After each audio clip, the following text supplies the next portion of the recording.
Selamat pagi, Shalom. Kami mohon perhatian jemaat terhadap warta Majelis Pekerja Klasis GBM Kota Ambon, Minggu 24 Mei 2026. Majelis Pekerja Klasis GBM Kota Ambon menyampaikan selamat datang kepada Bapak, Ibu, Saudara-saudari, anak-anak di ibadah Pentakosta, khusus yang baru mengikuti ibadah di Gereja Maranatha. Kami menyambut kehadiran Bapak, Ibu, Saudara-saudari, anak-anak dengan penuh kasih dan sukacita. Kami mengucapkan terima kasih kepada jemaat atas seluruh perhatian dan topangan untuk pelayanan dan kesaksian di Gereja Maranatha. Kami juga mengucapkan selamat dan doa bagi jemaat yang menikmati sukacita berupa HUT kelahiran, HUT pernikahan, dan kebahagiaan lainnya di sepanjang minggu ini. Tuhan Yesus senantiasa memberkati. Selanjutnya kami sampaikan informasi pelayanan sebagai berikut. 1. Penerimaan kolekta ibadah Minggu 17 Mei 2026 jam 9 pagi sebesar Rp11.996.500. Syukur sebesar Rp2.061.000. Persepuluhan sebesar Rp940.000. Dan sarana fisik sebesar Rp286.000. 2. Penerimaan kolekta ibadah Minggu 17 Mei 2026 jam 6 sore sebesar Rp15.598.000. Syukur sebesar Rp5.426.000. Persepuluhan sebesar Rp1.060.000 dan sarana fisik sebesar Rp429.000. 3. Ibadah Pentakosta kedua Senin 25 Mei 2026 dilaksanakan hanya satu kali pada jam 9 pagi di Gereja Maranatha. 4. Ibadah saat ini dilayani oleh Pendeta R.A. Rikumahu dengan menggunakan tata ibadah Pentakosta pertama.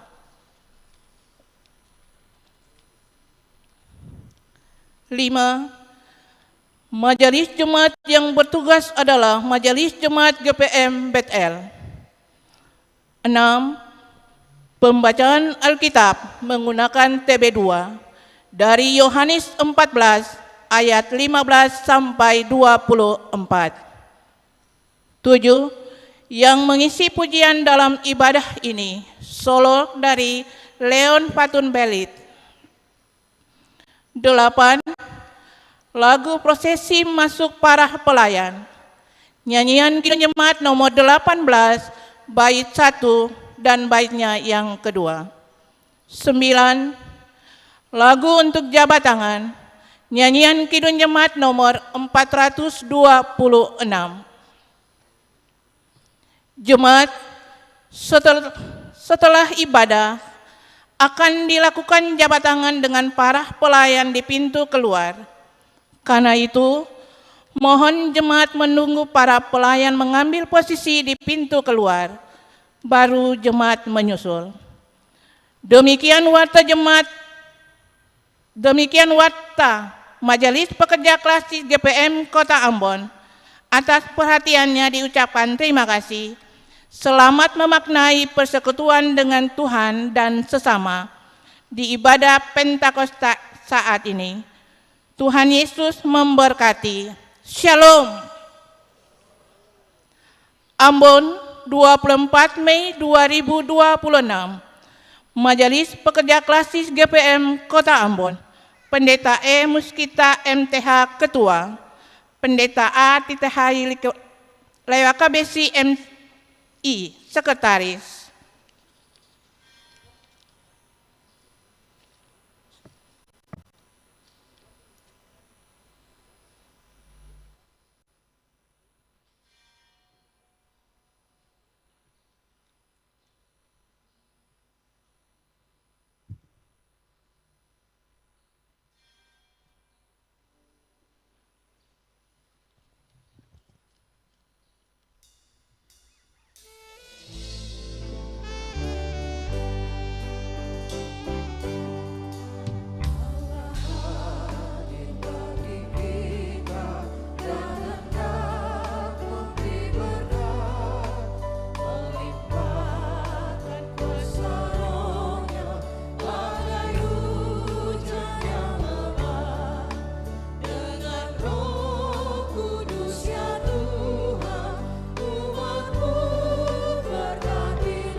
Saudara-saudaraku jemaat, bersama seluruh pemirsa RRI Ambon yang Kristiani, marilah kita beribadah kepada Tuhan. Haleluya, inilah hari yang dijadikan Tuhan bagi kita untuk memperingati hari pencurahan Roh Kudus.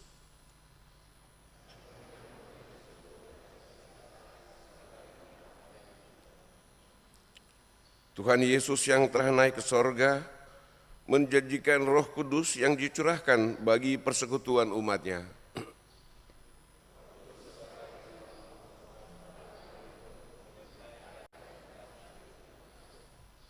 Terima dan sambut kami ya Tuhan dalam ibadah di saat ini.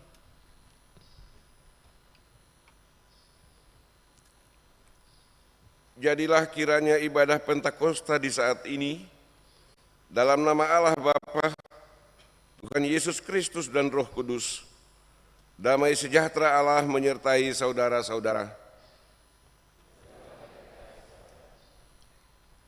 Amin ya amin.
Saudara-saudara, marilah secara berbalasan kita mengaku semua dosa kita dengan jujur di hadapan Tuhan.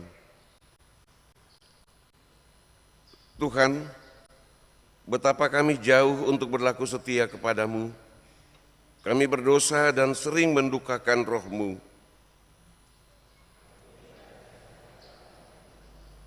Kami kerap merasa khawatir dan takut menghadapi persoalan serta tantangan dalam kehidupan, sehingga membuat kami mengandalkan roh-roh lain dalam hidup ini. Kami membiarkan ketakutan memimpin keputusan, bukan damai sejahtera dari Roh Kudus. Kami mengaku di dalam rumah tangga kami sering lupa berseru kepadamu dan tidak menantikan tuntunan Roh Kudus sebagai penolong.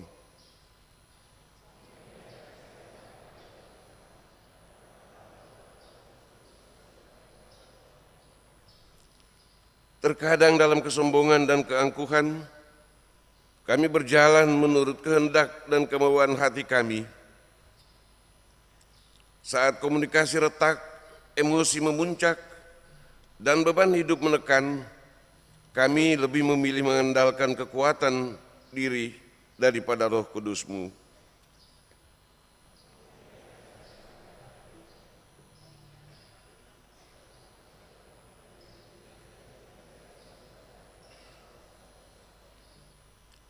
Biarlah oleh kasih-Mu yang membarui kami dan oleh kuasa Roh Kudus-Mu, kami layak menikmati keampunan dan keselamatan daripada-Mu.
Saudara-saudariku jemaat, Roh Kudus yang dicurahkan pada Pentakosta memimpin kita kepada pertobatan hidup.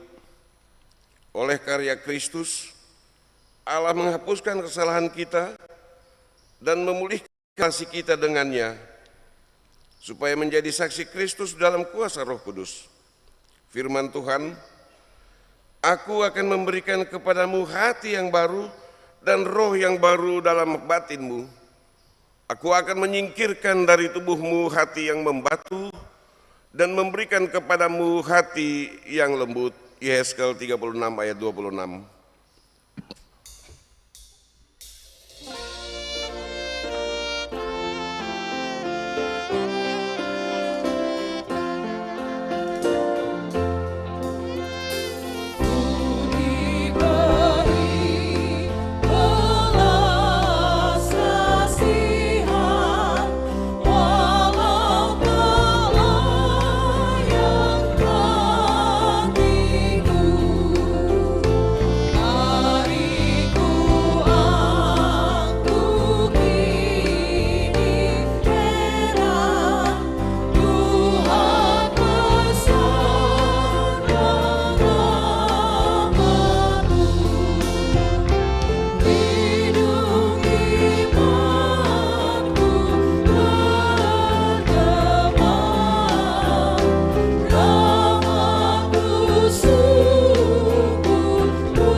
Jemaat sekalian, marilah kita menyatakan komitmen hidup baru melalui kebenaran firman Tuhan dari surat Galatia pasal 5 ayat 16, 22 sampai 23.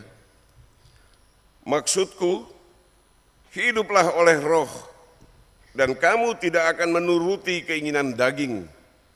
Namun buah roh adalah kasih, sukacita, damai sejahtera, kesabaran, kemurahan, kebaikan, kesetiaan, kelemah lembutan, dan penguasaan diri. Tidak ada hukum yang menentang hal-hal itu.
Jemaat yang diberkati Tuhan, kini tiba saatnya kita akan ada dalam pelayanan firman Tuhan. Dan kebenaran firman Tuhan kita di saat ini terambil dari kitab Perjanjian Baru. Yohanes pasal 14 ayat 15 sampai ayatnya yang ke-24. Yohanes pasal 14 ayat 15 sampai ayatnya yang ke-24. Dan kebenaran firman Tuhan kita di saat ini akan dibacakan menggunakan Alkitab TB2. Mari sebelum kita membaca dan mendengarkan kebenaran firman Tuhan di saat ini, mari kita berdoa. Dalam ibadah Pentakosta yang pertama ini Tuhan, kami akan membaca dan mendengarkan kebenaran firman-Mu. Berkatilah kebenaran firman Tuhan yang sebentar kami baca dan kami mendengarkannya ini, supaya ketika kami membaca dan kami mendengar, kami dapat memahaminya dan kami dapat mengaplikasikannya dalam setiap langkah kehidupan kami dari hari lepas hari.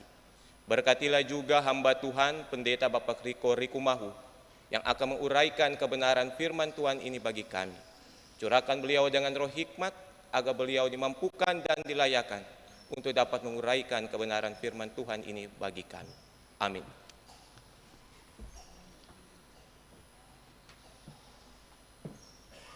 Yohanes, Injil Yohanes pasal 14 ayatnya ke-15 sampai ayatnya 24. Di bawah perikop, Yesus menjanjikan penolong. Jika kamu mengasihi aku, kamu akan menuruti perintah-perintahku.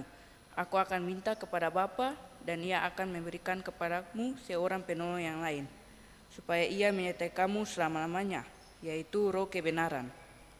Dunia tidak dapat menerima Dia, sebab dunia tidak melihat Dia dan tidak mengenal Dia. Namun, kamu mengenal Dia, sebab Ia menyertai kamu dan akan tinggal dalam kamu. Aku tidak akan meninggalkan kamu sebagai yatim piatu.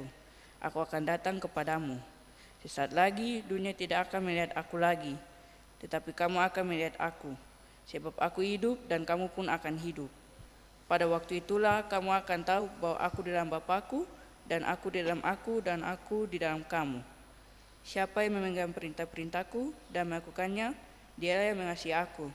Siapa yang mengasihi aku, ialah akan dikasihi oleh Bapa-Ku, dan aku pun akan mengasihi dia, dan akan menyatakan diriku kepadanya. Yudas, yang bukan Iskariot, berkata kepadanya, Tuhan, apa sebabnya engkau hendak menyatakan dirimu kepada kami, dan bukan kepada dunia? Jawab Yesus, jika seorang mengasihi aku, Ia akan menuruti firman-Ku dan Bapa-Ku akan mengasihi dia, dan kami akan datang kepadanya dan tinggal bersama-sama dengan dia. Siapa saja yang tidak mengasihi Aku, ia tidak menuruti firman-Ku. Firman yang kamu dengar itu bukanlah dari Aku, melainkan dari Bapa yang mengutus Aku. Demikianlah firman Tuhan di saat ini. Haleluya, haleluya, haleluya.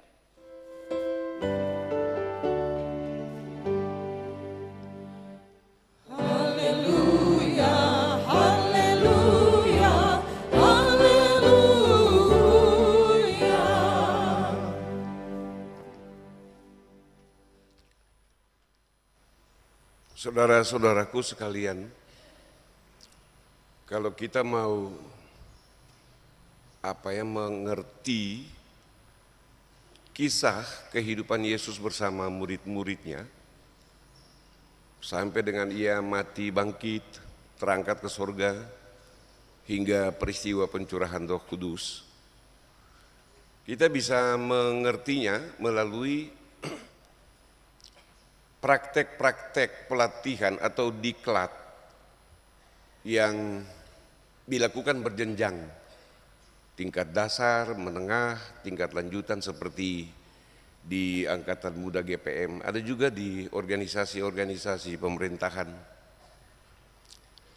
Ketika Yesus hidup bersama para murid, ia mengajarkan mereka untuk melakukan banyak hal, mengasihi musuh, memberi makan 5.000 orang, dan lain-lain.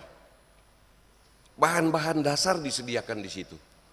Para murid diberikan pengetahuan, diberikan kekuatan, kemampuan untuk membentuk dasar kehidupan mereka. Dan setelah Yesus mati, bangkit,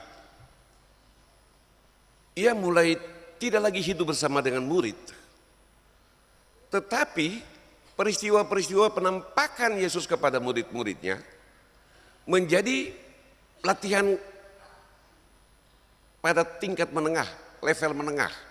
Ia tidak ada secara fisik, tetapi penampakan-penampakannya mau bilang bahwa aku tetap menyertaimu. Di situ para murid mulai dilatih bagaimana hidup tanpa Yesus manusia, tanpa Yesus secara fisik. Dan tingkat lanjutannya terjadi kapan? Yaitu ketika peristiwa Yesus terangkat ke surga. Ia tidak lagi bersama para murid, ia tidak pernah lagi menampakkan diri, tetapi ia mencurahkan Roh Kudus kepada para murid. Kamu sudah dewasa, bukan lagi anak-anak yang butuh latihan dasar atau latihan tingkat menengah, tidak. Kamu sudah dewasa secara iman, sekarang waktunya kamu bermisi. Kira-kira begitu. Teks ini, Ibu Bapak, merupakan lanjutan dari ayat 1 sampai 14. Kita temukan di dalam ayat 1:14 dan 15:24 ada terjadi perubahan kata kunci yang sengaja dipakai oleh penulis Injil Yohanes untuk menerangkan satu kenyataan bahwa murid-murid Yesus naik level dari tidak sekedar percaya. Jika 1 sampai 14 kata percaya diulang-ulang, di pasal 15:24 kata itu berubah dari percaya menjadi kasih, menjadi mengasihi. Dengan kata lain, percaya saja tidak cukup, karena percaya itu menyangkut sesuatu yang tersimpan di dalam ruang-ruang batin dan tertutup oleh tubuh. Percaya itu menyangkut suasana hati, suasana batin. Dan karena itu percaya saja tidak cukup. Kamu murid yang sudah belajar dan kamu sudah dewasa, sehingga percaya harus disertai dengan sikap, yaitu mengasihi. Kasih menjadi cara hidup. Kira-kira begitu. Itu sebabnya Ibu Bapak, di teks ini penulis Injil Yohanes memulai dengan menyatakan satu pernyataan tegas. Pertanyaan yang juga sifatnya retoris, tidak butuh dijawab. Jikalau kamu mengasihi aku, kamu akan menuruti segala perintahku. Jikalau suatu pertanyaan yang terus-menerus mau ingatkan kepada para murid bahwa kamu sekarang sudah waktunya untuk memperagakan atau menerapkan apa yang dulu kamu dengar dari saya, kira-kira begitu. Sekarang waktunya untuk kamu terapkan itu di dalam kenyataan hidup.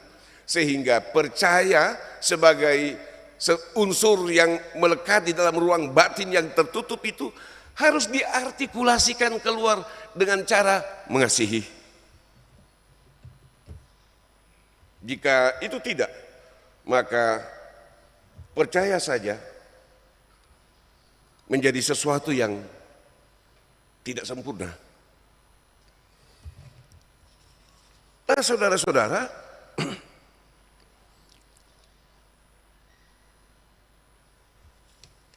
model kasih macam apa yang mau diterapkan?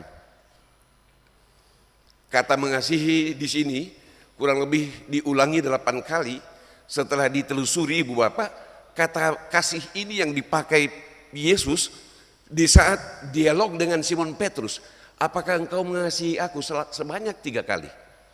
Di situ kata-kata akar katanya berubah-ubah, tapi di puncaknya kata kasih yang digunakan untuk menutup 3 kali debat itu ialah agape. Kasih itu yang dipakai di sini. Yesus mau bilang kepada para murid bahwa kasih yang harus kamu peragakan, kamu contohkan di dalam hidup itu, kira-kira kasih seperti Allah mengasihi manusia sehingga ia mengutus anaknya yang tunggal Yesus itu turun ke dunia. Kualitas kasihnya seperti itu. Kasih yang tanpa syarat. Kasih yang di dalamnya tidak ada sedikit pun unsur-unsur transaksional, sama sekali tidak.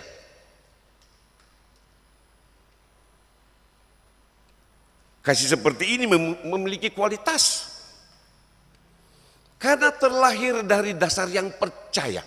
Kasih seperti itu terlahir karena percaya kepada Yesus, bukan percaya kepada kekuatan-kekuatan sosial, budaya, kekuatan ekonomi, kekuatan teknologi, bukan.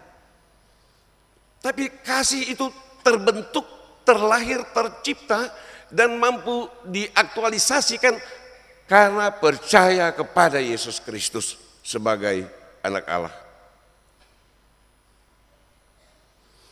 Hanya dengan mengasihi, menggunakan kasih sejenis itu, maka para murid diyakini mampu untuk menjalankan perintah-perintahnya. Dan perintah yang paling penting di dalam hal ini adalah perintah untuk percaya kepada ajaran-ajaran Yesus.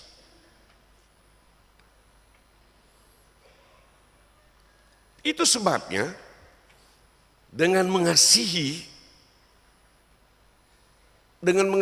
Yesus dan mengasihi percaya kepada ajaran-ajarannya, para murid diajak untuk tidak khawatir pada situasi di saat mereka tidak lagi bersama-sama dengan Yesus. Jangan takut, don't worry. Sekalipun kamu tidak bersama, aku tidak bersama-sama dengan kamu secara fisik sebagai Yesus manusia, tetapi ada yang akan ia tinggalkan kepada para murid. Ada jaminan penyertaan. Yesus mati, dikuburkan, bangkit dan naik ke sorga. Namun para murid diberikan roh kebenaran. Yang di dalam ayat 16, roh itu disebutkan sebagai seorang penolong. Ada satu terjemahan lain dia menerjemahkan kata sang penolong itu sebagai comforter. Seperti selimut yang terbuat dari kapas, dari wol. Dijelaskan bahwa sang penolong itu diidentikan dengan roh, yaitu roh kebenaran. Roh kebenaran itu kemudian dimengerti sebagai suatu pribadi yang tidak kelihatan tetapi ada. Roh itu kira-kira seperti semut, selimut dari wol. Roh itu yang menggempur para murid, merasuki para murid, memasuki ruang-ruang logika, ruang-ruang batin mereka, sehingga para murid direkayasa sedemikian rupa oleh roh itu. Dan karena itu mereka terbebas dari masuknya roh-roh lain, pandangan-pandangan lain yang dapat merusak cara pandang mereka tentang iman dan tentang kepercayaan mereka kepada Tuhan. Para murid sungguh-sungguh diproteksi oleh suatu kekuatan, oleh suatu roh, sehingga mereka tidak memiliki pandangan lain. Roh kebenaran akan mengungkapkan dengan kata-kata mengenai misteri Allah yang sangat besar, yaitu tentang masa yang akan datang, bahwa Yesus akan datang kembali pada waktunya. Providensia, rahasia ilahi yang tidak akan dimengerti oleh siapapun. Itu sebabnya di dalam cerita ini ketika Yudas bertanya, Yesus tidak menjawab, karena ada misteri-misteri ilahi yang tidak bisa dan tidak akan dimengerti oleh siapapun, oleh kita, oleh manusia. Dan karena itu kata-kata yang diucapkannya hanya akan didengar, hanya akan dimengerti oleh orang-orang yang mengasihinya. Dan itu sebabnya hanya para murid yang mampu mengerti kata-kata, ungkapan-ungkapan yang keluar dari roh. Dunia tidak mengertinya. Karena dunia di dalam pandangan-pandangan naskah perjanjian baru pada zamannya itu menunjuk kepada suatu komunitas manusia yang menolak ketuhanan Yesus, orang-orang yang tidak percaya kepada Yesus. Dan dunia inilah yang sama sekali tidak akan mengerti apa yang diucapkan oleh roh. Dunia ini yang sama sekali tidak mengerti bagaimana cara Allah mempersiapkan keselamatan kepada dunia ini. Saudara-saudaraku sekalian, di ayat 18 sampai ayat 20 bagian ini dimulai dengan frasa yang mengartikulasikan atau mendefinisikan kasih secara konkret dengan analogi anak yatim piatu kepada para murid. Murid-murid dipandang sebagai anak yatim piatu. Dan karena itu status yatim piatu itu menjadi alasan mengapa kasih itu harus diperagakan. Dan karena itu maka relasi yang muncul antara para murid dengan Yesus, dengan Allah, dengan roh yang ditimbulkan kepada mereka menjadi relasi kasih, bukan lagi relasi kuasa.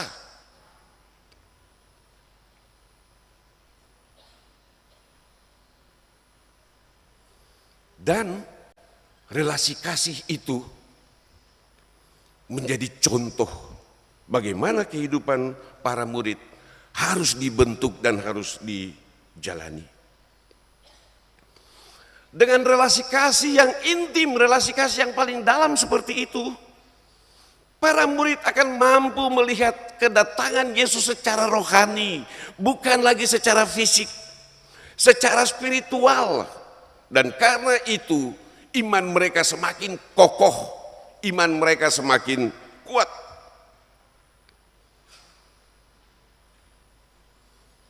Karena dengan memandang Yesus secara rohani, membuat murid-murid masuk ke dalam suatu jaringan. Suatu jaringan untuk mempersiapkan keselamatan, yaitu keselamatan yang dipenuhi dengan kasih. Keselamatan yang tidak saja berpikir tentang masa yang akan datang, tetapi masa sekarang.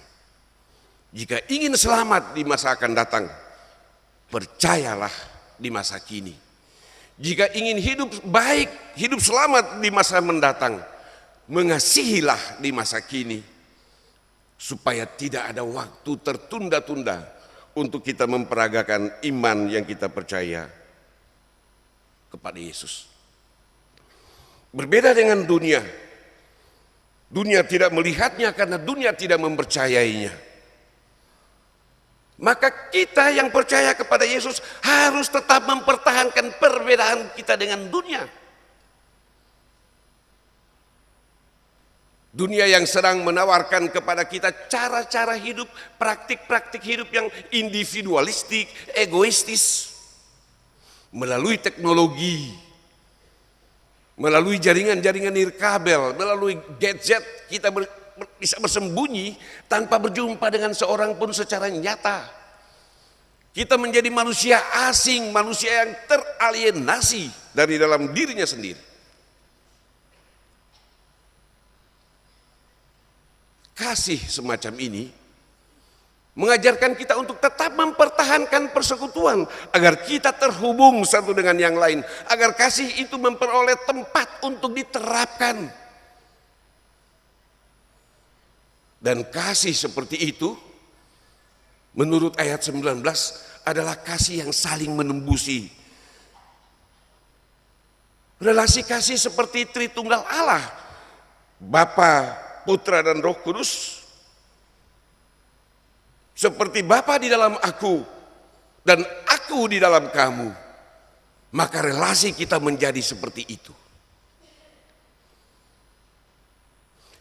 Inilah kasih yang membutuhkan tempat, dan tempat itu tidak lain adalah di dalam kehidupan gereja dan jemaatnya.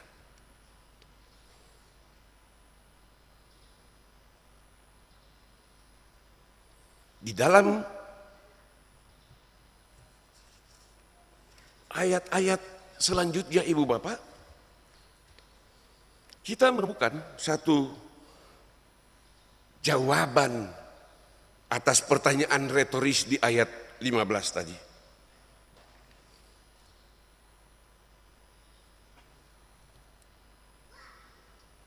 Bahwa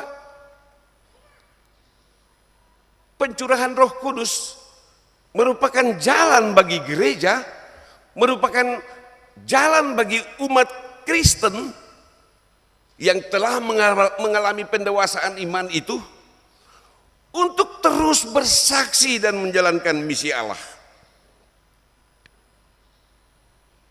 Sehingga murid-murid yang tadinya merupakan komunitas kecil, terdiri dari beberapa orang itu, akan menjadi komunitas yang besar sekali.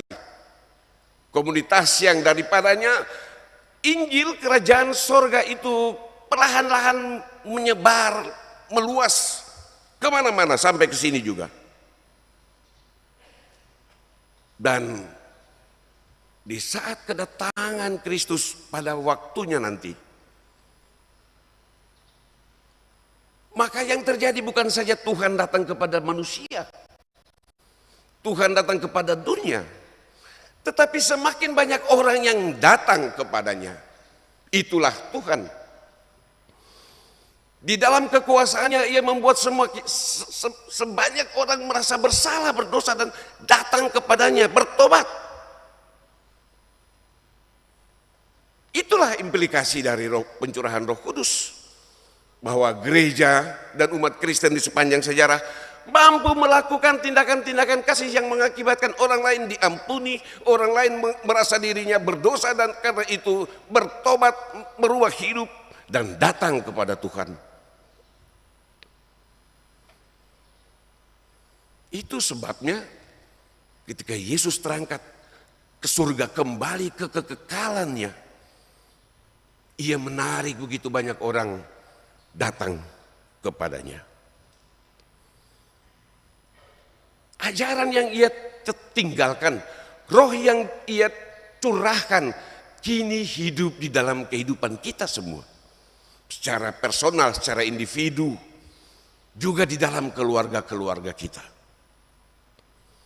Oleh karenanya roh itu tidak boleh tersimpan. Roh itu harus diwujud nyatakan melalui perilaku, melalui cara hidup. Dan cara hidup yang di dalam naskah ini dimaksudkan adalah kasih, kasih, kasih, dan seterusnya kasih. Relasi kasih harus pertama-tama kita bentuk di dalam kehidupan kita yang paling sederhana. Di rumah, di dalam keluarga, di rumah tangga. Keluarga-keluarga kita dijadikan semacam laboratorium untuk kita exercise. Kasih itu diberlakukan seperti apa? Tidak usah takut salah. Sebab jika semakin kita berkeinginan untuk memberlakukan kasih, maka semakin kita akan menemukan bagaimana cara-cara yang salah itu dilepaskan, ditinggalkan, dihilangkan, dan kita memberlakukannya secara tepat. Karena kasih yang dimaksudkan adalah kira-kira mengasihi orang sampai lupa diri.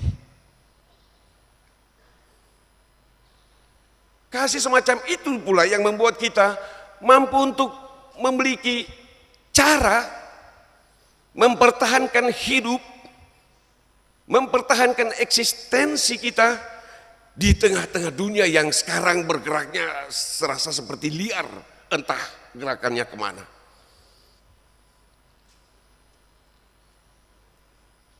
Kasih seperti itu yang menjadi ciri kita, dan karena itu jika kita berbeda dengan dunia, maka perbedaan itu hanya karena kasih yang Tuhan ajarkan. Karena roh yang dicurahkan kepada kita itu mengajarkan kasih, dan roh itu adalah kasih. Mengasihi di dalam rumah tangga yang paling kecil, keluarga yang paling kecil, adalah mengasihi yang tidak pernah membuat kita merasa untung atau rugi. Dan oleh karena itu saudara-saudara, di peristiwa pencurahan Roh Kudus tahun ini, marilah kita melatih hidup kita untuk terbuka, membuka hidup, menerima roh kebenaran. Membiarkan roh itu tercurah betul-betul di dalam kehidupan kita, di dalam kehidupan rumah tangga kita, di dalam kehidupan gereja kita, di dalam kehidupan masyarakat kita. Dan biarkanlah kasih itu, roh itu yang menggerakkan hidup kita ke sana kemari, kemanapun kita pergi. Agar kita tidak berjalan menurut jalan kita. Agar kita tidak bergerak menurut hati nurani dan keinginan-keinginan kita semata-mata. Tetapi kita berjalan dan kita bergerak karena ada pengaruh kuasa Roh Kudus, roh yang tercurah itu di atas kehidupan kita. Di peristiwa Pentakosta ini, roh itu telah mengubah kita, mengubah cara berpikir, juga mengubah cara kita berkata-kata dan bertindak. Kita dituntun sedang untuk menghindarkan diri dari mengucapkan kata-kata yang tidak penting, yang tidak bermanfaat, yang bisa saja menjadi narasi-narasi hujatan kebencian, berita-berita palsu, berita bohong, hoax dan sebagainya. Roh itu sedang mengubah kita untuk mengucapkan kata-kata penuh kasih, kata-kata yang melaluinya orang lain merasa terhibur, orang lain merasa tertolong, orang lain merasa termotivasi, orang lain merasa menemukan solusi atas persoalan-persoalan hidup mereka. Kata-kata yang daripadanya itu berita tentang keselamatan Allah terus-menerus tersiar kemana saja. Pencurahan Roh Kudus di tahun 2026 ini membuat kita menjadi orang-orang yang selalu berpikir dan merumuskan narasi-narasi tentang perdamaian, tentang kebenaran dan keadilan, tentang perjuangan untuk memperoleh hak-hak hidup sebagai orang-orang yang pantas untuk menerima anugerah Tuhan, berkat Tuhan di dunia tempat kita dilahirkan. Bukan tanpa maksud, Tuhan menciptakan saudara-saudara, saya juga menjadi orang Maluku di Ambon, bukan tanpa maksud. Dan karena itu ketika kita dilahirkan di sini, kita diberikan oleh Allah roh kebenaran. Roh yang melaluinya kita harus berjuang terus-menerus mempertahankan kebenaran itu, sehingga kemuliaan Tuhan semakin dinyatakan kepada banyak orang. Di peristiwa pencurahan Roh Kudus ini, kita diingatkan untuk terus melatih lagi diri kita, hidup kita, berdoa kepada Tuhan, membangun satu relasi kasih dengan Tuhan, memperkuatkan hidup kita ini dengan segala sesuatu yang berasal dari Tuhan, yaitu ajaran-ajarannya. Doa menjadi cara kita membangun relasi dengan Tuhan, sekaligus menjadi tempat untuk kita mengambil keputusan membangun relasi kasih dengan sesama. Biarlah kebiasaan berdoa dan membaca Alkitab terus-menerus menghiasi kehidupan kita sebagai orang-orang yang percaya kepada Allah, sebagai orang-orang Kristen, supaya setiap waktu kita mengetahui bahwa roh itu menyatu di dalam hidup kita. Selamat merayakan peristiwa Pentakosta, saudara-saudara. Selamat mengasihi sesama, dan selamat mengasihi Tuhan dan memuliakan namanya. Amin.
Turunlah dan tinggal dalam hatiku, dengan cahaya kasih-Mu terangi jalanku.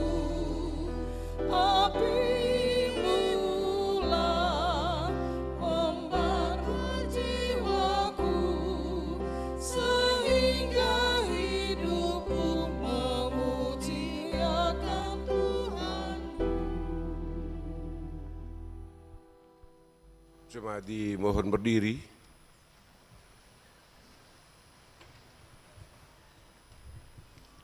Saudara-saudaraku sekalian, bersama dengan seluruh umat percaya di segala abad dan tempat, marilah kita mengikrarkan pengakuan iman rasuli dengan berkata, aku percaya kepada Allah, Bapa yang Maha Kuasa, Khalik langit dan bumi, dan kepada Yesus Kristus, Anaknya yang tunggal.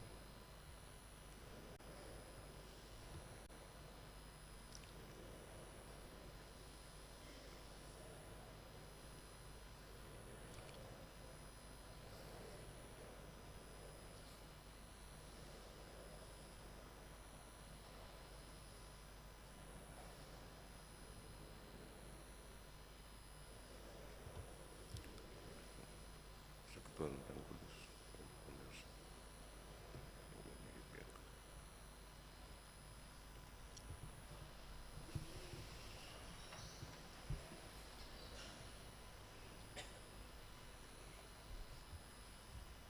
Leon Fatun Lebit disilakan menyanyikan lagu pujiannya.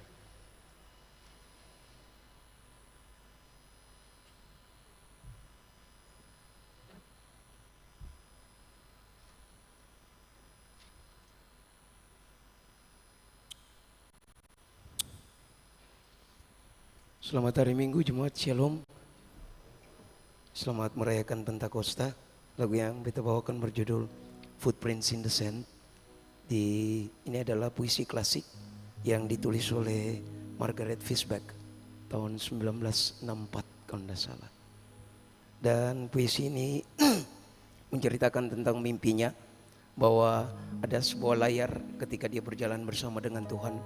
Dan ada sebuah layar kehidupan terpampang di langit. Dan dia melihat dua pasang jejak kaki.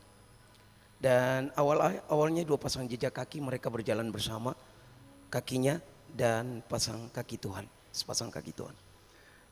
Di akhir perjalanan dia hanya melihat satu pasang jejak kaki. Lalu dia bertanya pada Tuhan bahwa kenapa hanya satu pasang jejak kaki. Lalu Tuhan berkata bahwa sepung jejak kaki yang ada karena beta menggendong saya. Footprints in the sand.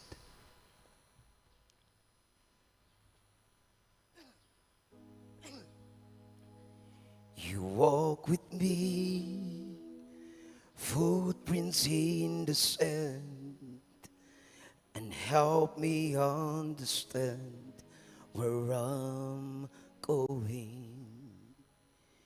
You walk with me when I was all alone, with so much unknown along the way. And I heard you say, I promise you I'm always there. When your heart is filled with sorrow and despair, I'll carry you. When you need a friend, you find my footprints in the sand. I see my life flash across the sky. So many times have I been so afraid. And just when I thought I lost my way, you give me strength to carry on. That's when I heard you say, I promise you I'm always there. When your heart is full of sorrow and despair, I'll carry you. When you need a friend, you find my footprints in the sand. When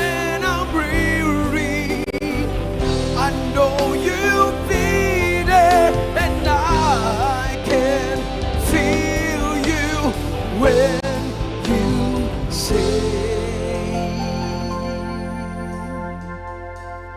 I promise you I'm always there. When your heart is full of sorrow and despair, I'll carry you. When you need a friend, find my footprints in the sand. Oh, when your heart is full of sadness and despair, I'll carry you. When you need a friend,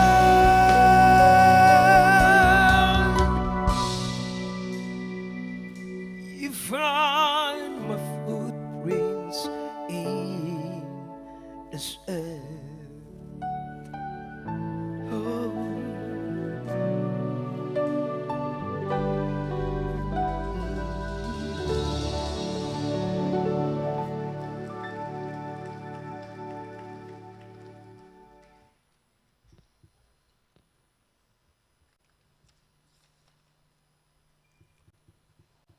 Kita akan memberi persembahan syukur.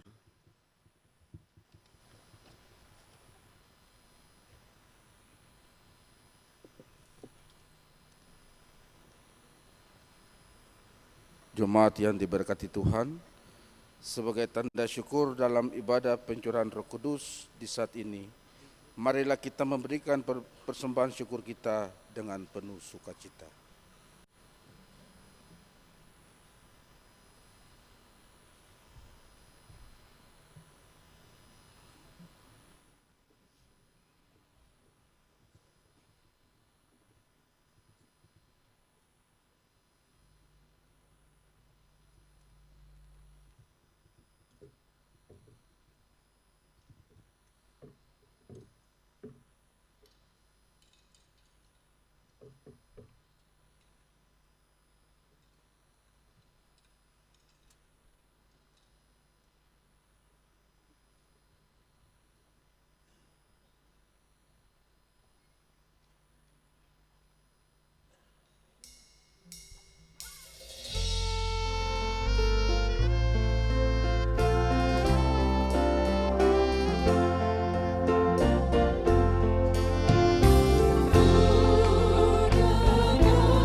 Jemaat, marilah kita mohon berkat Tuhan atas pemberian syukur kita. Ya Tuhan Allah kami, di hadapan-Mu kini terkumpul pemberian syukur kami sebagai jawaban kami terhadap kemurahan-Mu yang besar. Terimalah dan sucikanlah persembahan syukur ini sebagai tanda keikutsertaan kami dalam pelayanan gereja-Mu di tengah-tengah dunia ini. Amin.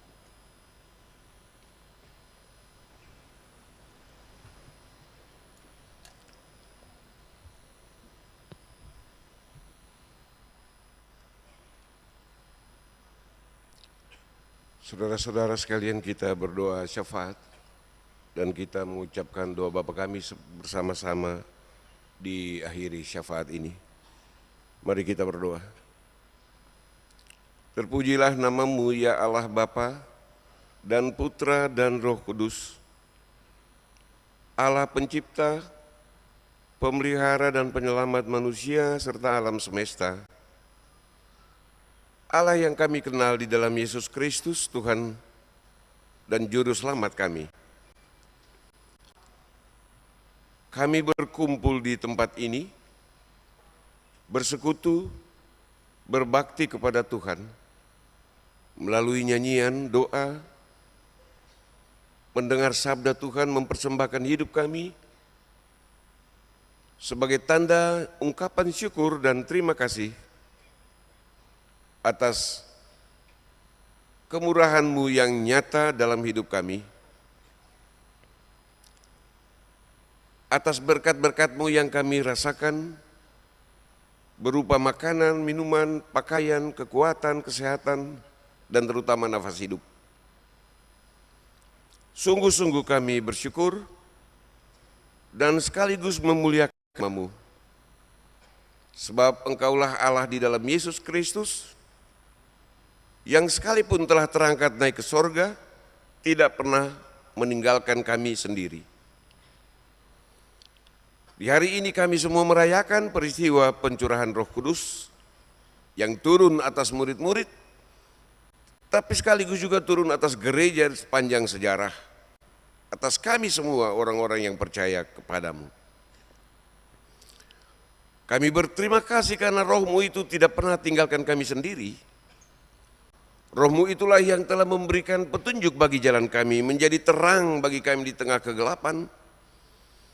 Dan Roh-Mu itu yang terus-menerus menggerakkan hati dan hidup kita untuk datang taat dan sujud kepadamu ya Tuhan.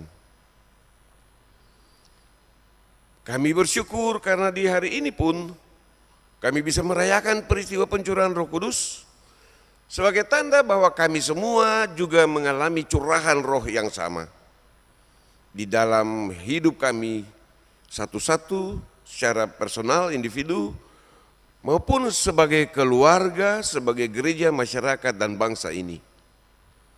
Sungguh kami bersyukur karena Roh-Mu itu tetap ada di antara kami semua, sehingga kami bisa menjalani hidup kami menurut apa yang Tuhan kehendaki. Oleh karena itu Tuhan, kami hendak melangkah di minggu kerja yang baru, minggu pelayanan yang baru.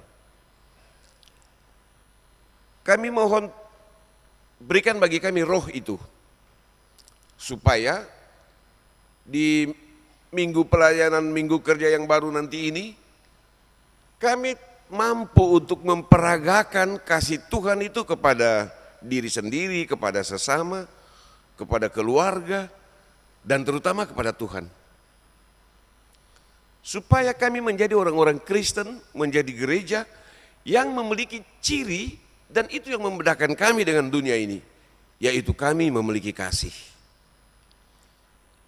Supaya kami semua mampu untuk mengasihi sesama, memaafkan yang bersalah, mampu untuk saling menolong, saling menopang, saling berbagi terhadap sesama.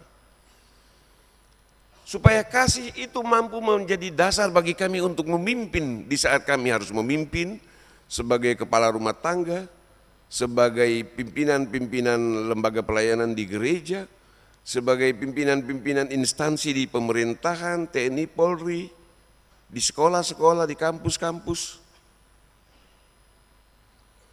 Supaya kasihlah yang mewarnai seluruh gerak hidup kami. Membuat kami tidak sombong, tidak arogan, tidak tinggi hati. Tapi membuat kami semakin merendahkan hidup, merendahkan hati di hadapan Tuhan dan juga terhadap sesama. Kami minta Tuhan berikan bagi kami roh itu, supaya di tengah-tengah dunia yang terus-menerus bergerak, di tengah-tengah gempuran budaya global ditopang dengan teknologi global, dunia yang sedang menawarkan cara-cara hidup yang lain, tapi dengan roh itu kami mampu untuk mempertahankan cara hidup kasih. Cara hidup yang membuat kami mampu untuk mengelola ilmu, pengetahuan, kebudayaan, mampu mengelola ekonomi, politik, agama-agama, kehidupan sosial masyarakat, sehingga menjadi berfungsi dan memanusiakan manusia. Kami terus mohon kasih-Mu itu Tuhan, roh-Mu itu, supaya kami bisa saling mengasihi suami istri, anak-anak, adik kakak, om, tetangga, saudara-saudara yang lain. Supaya kami membangun relasi yang sungguh-sungguh kasih, bukan relasi berdasarkan kekuasaan, kedudukan. Kami terus minta roh-Mu itu Bapa agar kami mampu untuk mengasihi bahkan orang-orang yang memusuhi kami. Orang-orang yang berbeda keyakinan dengan kami. Orang-orang yang berbeda ideologi, berbeda budaya, ras, suku, golongan. Supaya di tengah-tengah perbedaan-perbedaan macam itulah kami bisa menyatakan kasih, dan kasih itu menjadi terlihat oleh banyak orang. Kami hendak berjalan lagi di minggu pelayanan yang baru ini. Tuhan, peluk kami dengan kedua belah tangan-Mu yang penuh kasih. Kasihanilah kami dan kasihilah kami, supaya kami bisa berjalan untuk mengasihi sesama. Kami berdoa kepadamu atas pelayanan Gereja Protestan Maluku di Klasis Kota Ambon, pimpinan klasis dan seluruh jajarannya, jemaat-jemaat di Klasis Kota Ambon, dengan tanggung jawab untuk melayani, tapi tanggung jawab juga untuk menampakkan kasih itu kepada dunia. Beri hikmat bagi pimpinan klasis, pimpinan jemaat-jemaat, bagi seluruh pelayan dan umat Tuhan di Klasis Kota Ambon ini, supaya di saat mereka rayakan hari ulang tahun klasis, di saat yang sama mereka merayakan kasih Tuhan itu. Kami berdoa atas pemerintahan kami, gubernur, wali kota, camat, kepala desa, bapak raja, supaya hikmat Tuhan juga turun atas mereka, dan karena itu kepemimpinan mereka adalah kepemimpinan yang diwarnai dengan kasih, kepemimpinan yang mengasihi tanpa syarat, tanpa perhitungan untung ataupun rugi. Kami berdoa kepada Tuhan atas pelayanan Gereja Protestan Maluku di semua klasis dan jemaat. Kami sedang terus menggerakkan jemaat-jemaat kami ini untuk berjuang atas segala macam tantangan hidup yang mereka hadapi. Dan karena itu kami minta juga Tuhan, biarlah roh kudus-Mu itu, roh kebenaran yang penuh kasih itu turun dan melingkupi hidup mereka, supaya mereka pun berjuang dengan kasih yang Tuhan berikan itu.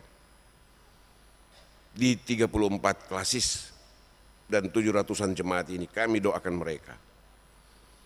Kami berdoa kepadamu atas pelayan-pelayan liturgi dalam ibadah ini.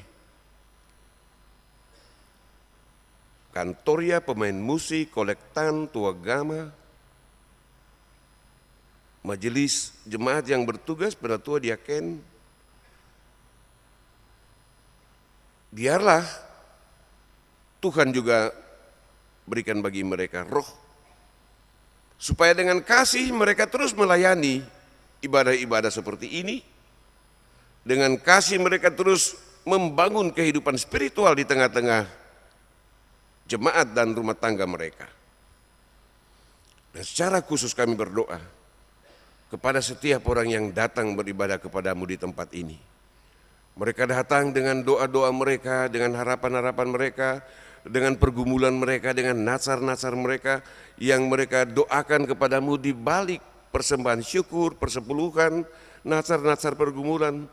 Ya Tuhan, terimalah pergumulan mereka ini dan jawablah mereka menurut kehendak-Mu.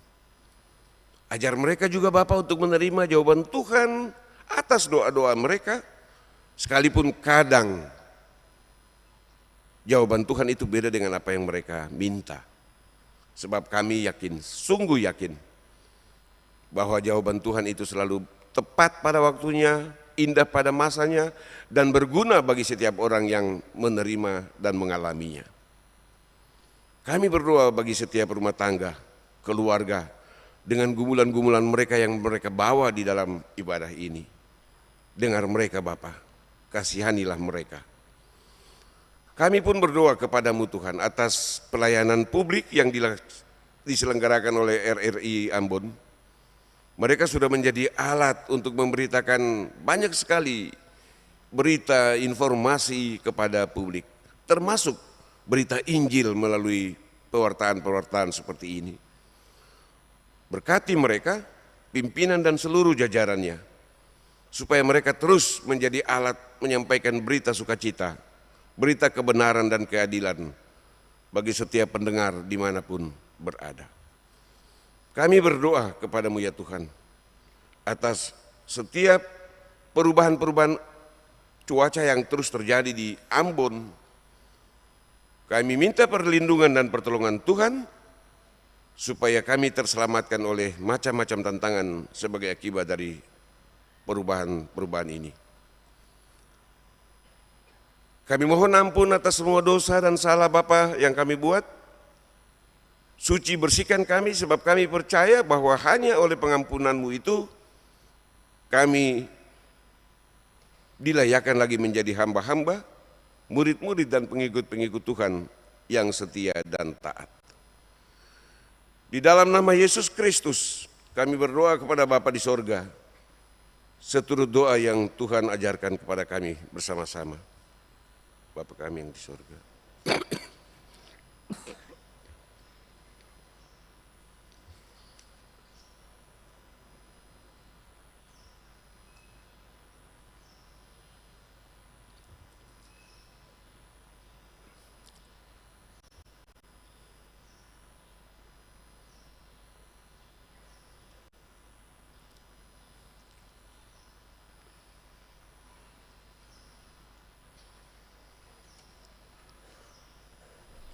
Ibu bapak semua dimohon berdiri.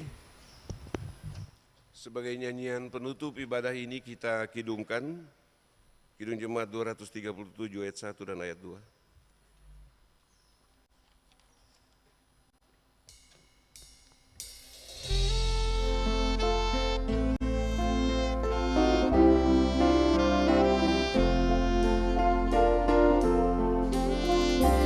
Kau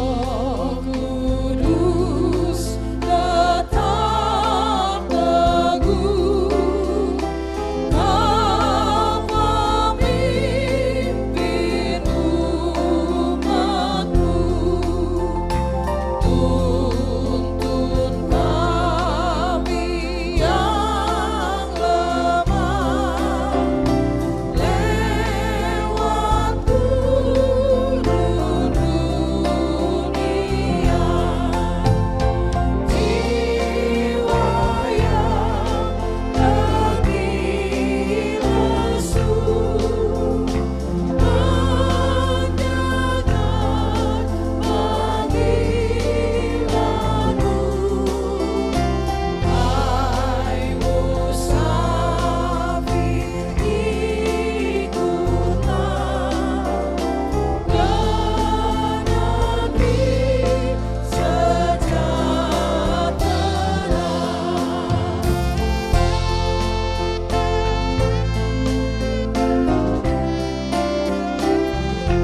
Saudara-saudaraku jemaat, kita diutus ke tengah dunia ini untuk menjadi saksi tentang Kristus sebagai Tuhan dan Juru Selamat. Tugas pengutusan ini tidak mudah, namun kita diberdayakan oleh Roh Penolong yang telah dicurahkan agar kesaksian kita memuliakan Tuhan. Untuk itu, terimalah berkat dari Tuhan dan jadilah berkat bagi semua orang. Semoga Allah sumber pengharapan memenuhi kamu dengan segala sukacita dan damai sejahtera dalam iman kamu, supaya oleh kekuatan Roh Kudus kamu berlimpah-limpah dalam pengharapan. Amin, amin, amin.